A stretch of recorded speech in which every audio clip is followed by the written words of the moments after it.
আপনার মেয়ে আমাদেরকে খাবার দেয় না কেন? গতকাল সারাদিন বলেছে রাত্রিবেলা খাবার দিবে, রাতে খাবার দেয় নাই। আমাদেরকে বলেছে তোমরা ঘুমিয়ে যাও, আমি রান্না করি, সকালে দিব। ঘুমায় গেলাম, সকালবেলায় খাবার চাইলাম আপনার মেয়ে ফাতেমা, তখন আমাদেরকে খাবার দেয় না। দাদা, আমরা ছোট্ট দুইটা মানুষ ক্ষুধার জ্বালায় বেহুশ হয়ে যাই, আর সহ্য করতে পারি না। আপনার মেয়ে খাবার দেয় না।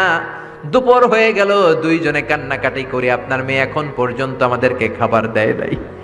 আমরা দুজন তো আর সহ্য করতে পারি না।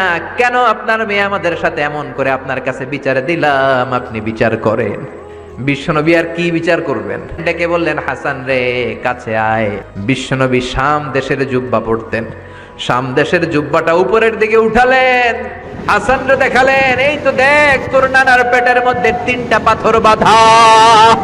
একদিন না খেয়ে থাকার কারণে তোদের পেটে এত জ্বালা, এত কষ্ট। আমি বিশ্বনবীর পেটে গত 3 দিন যাবত